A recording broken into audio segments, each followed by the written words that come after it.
So you've just downloaded the Arma Reforger 1.4 update. You want your game to go from looking like this. Someone needs to kill Captain Bossy Pants. Oh, boys, you came busy time. Hey, It's I'm doing gonna my head start in. putting up fortifications around the base. I want y'all to split up, start building them, okay? To this.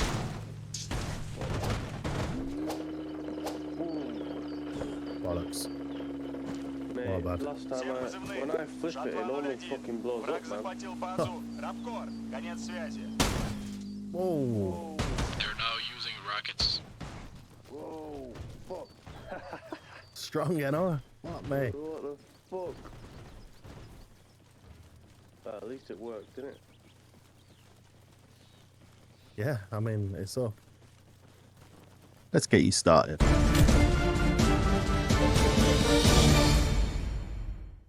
Every setting in this video was individually tested using MSI Afterburner and Reaver Tuner overlay to track frame rate, frame time, and any stuttering or drops.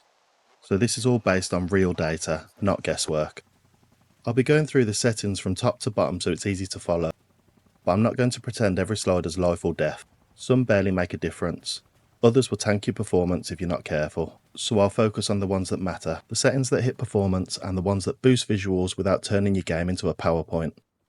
The goal is a sharp, immersive setup that runs smooth and gives you the tactical edge, not one that gets you killed while you're admiring the shadows. First, we're going to go into the settings menu and go through the video tab. That way you can follow along cleanly and understand why I picked what I did, based on hours of research, testing and gameplay. At the top, you've got the quality preset. If you're on console, this is one of the few settings that you can change, and I highly recommend switching it to performance. That'll give you smoother gameplay with fewer drops during firefights. I'm on PC, so I've set this to custom. That way, I can tune every setting individually based on performance impact, visual clarity, and tactical advantage, not just raw GPU power. Next, I've selected borderless full screen. This gives me the flexibility of windowed mode while still using the full screen. It's great for quick alt tabbing, doesn't add input delay, and it avoids that weird stuttering you can get on windowed mode. Now, this setting is one of the most important settings in the game. The render scale. This controls the internal resolution the game is actually being rendered at, not your monitor resolution, but the resolution your GPU is working at behind the scenes. I've set mine at 100%, which means it's rendering at full native 4K in my case. I'm using a Samsung Odyssey G70A. It's a 4K monitor running at 144Hz, so this gives me maximum clarity. If you drop this below 100%, you will gain performance, but the image will start to look blurry and a little bit muddy, and that makes spotting enemies way harder, especially at distance. Unless your system is really struggling, I'd avoid lowering this at all. If you are on a lower end PC and need extra frames, you can turn down the render scale and turn on Fidelity FX Super Resolution, or FSR for short.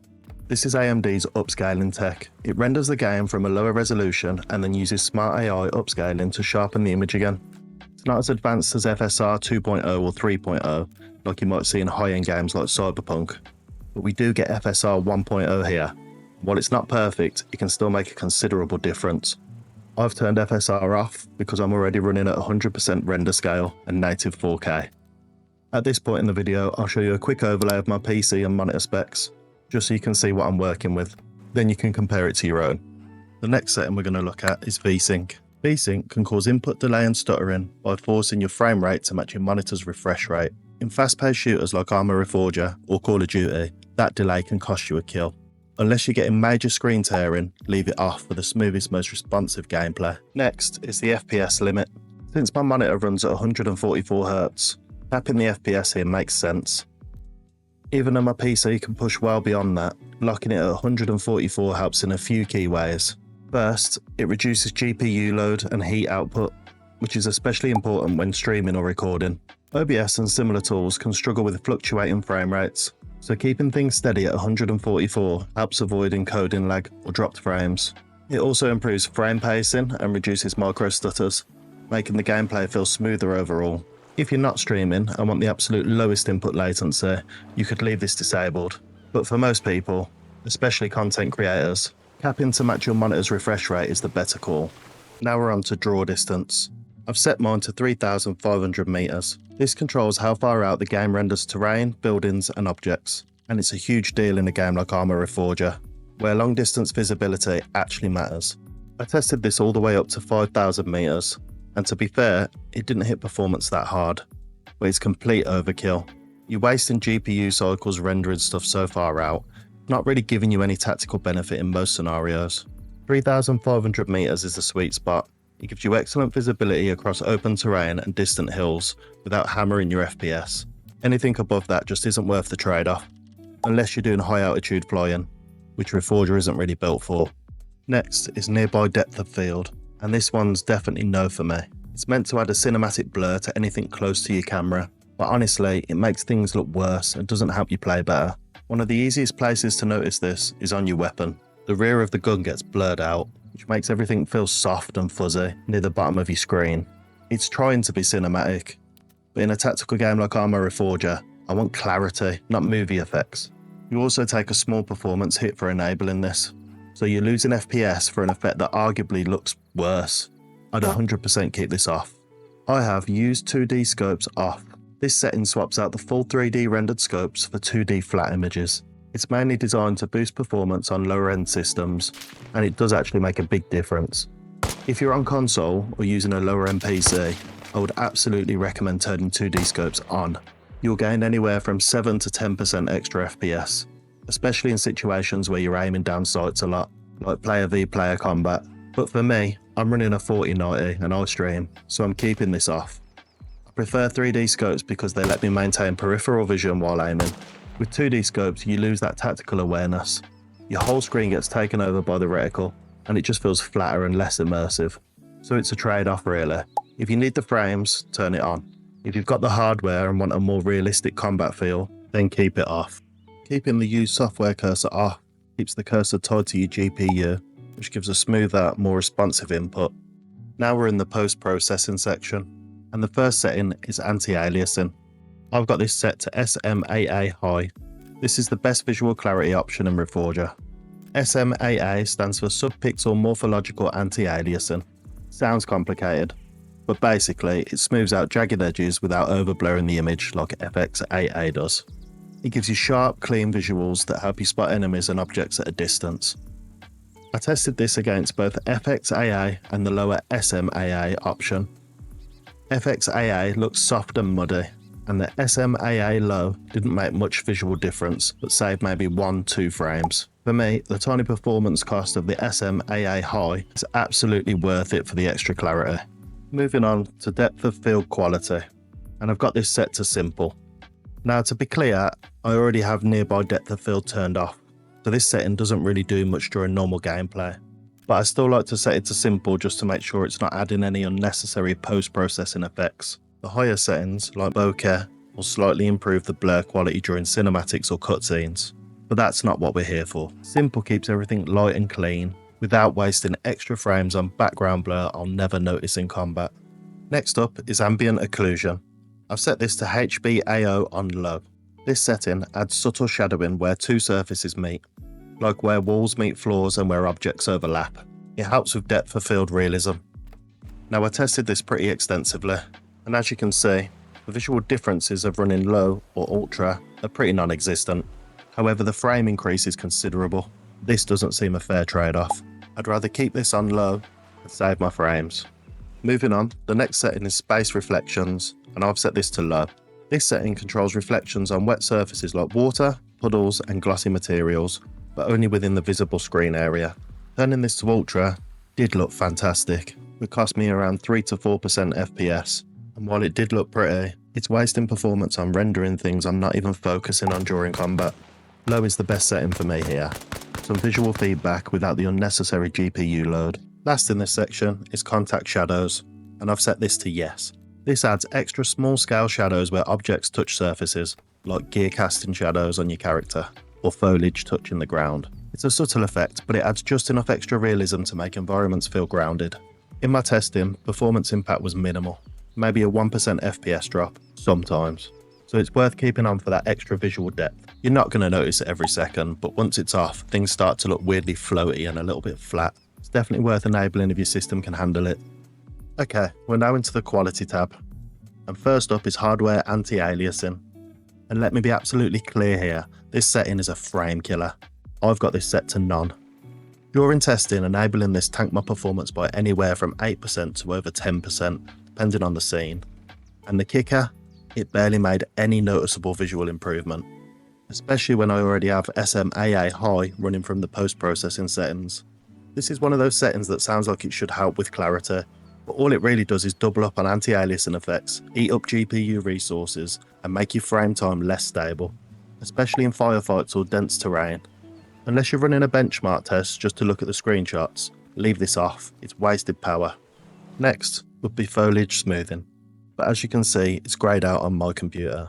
That's because I set the previous setting to none. If this setting was available to you, I'd still recommend setting it to none. It does help smooth out foliage edges slightly, but visually it's not worth it. Next is Model Geometric Detail, and I have this set to high. This controls the complexity and shape accuracy of 3D models like characters, weapons, vehicles and gear. Basically anything that isn't terrain or foliage. In testing, the difference between low and ultra was definitely noticeable, especially at medium range. Low makes gear look blocky and textures feel under-detailed, even affecting how easy it is to visually ID weapons and uniforms. Performance-wise, the hit was surprisingly small, around 2 to 3% FPS in most scenarios. For how much it improves immersion and tactical visibility, that's an easy trade for me. If you're really pushing for performance, you could try medium, but I'd avoid going lower. High gives the best balance of detail and performance without bloating your GPU. Object draw distance. I have this set to medium. This controls how far buildings, props and world objects render in. Low looked noticeably worse, with missing structures and popping, but medium looked almost identical to ultra, just without the 4 to 5% FPS drop. It's the smart middle ground, giving you clean visuals, reliable object detection at distance, and smooth overall gameplay, especially when moving quickly through complex areas or scanning for cover under pressure. Terrain surface detail. I have this on Parallax only. This setting controls how realistic the ground looks up close. Think gravel, dirt and terrain. I tested all 4 options. Setting it to none looked flat and lifeless. And while Parallax and Shadows HQ had the best detail, it came with a big FPS hit. Parallax only hits the balance, adds depth where it counts, and avoids the performance cost of Shadows. It's a subtle setting, but in close quarter combat or even cover-based fights, gives just enough realism to help with awareness and tactical movement, without dragging your FPS into the dirt. I've set Texture Detail to Ultra. Texture detail affects the clarity of surface materials, especially walls, interiors and close-up objects. I tested every option from lowest to ultra. There wasn't much difference at all. Even when focusing on interiors or objects close up, I had to really look to spot any change. What surprised me the most was performance. Ultra didn't cost me any extra FPS, even in dense environments. So for me, this one's a no-brainer. I'm locking it on ultra. No performance hit and I get the best quality available, even if the difference is minor. The texture filtering was the same deal as texture detail.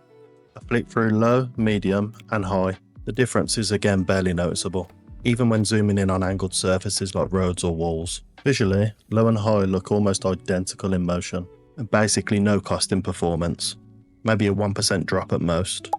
So just like before, I'm setting this to high and moving on. These next 2 settings are some of the most overpowered in Arma Reforger. I've set grass quality to lowest and grass draw distance to 125 meters, and here's exactly why.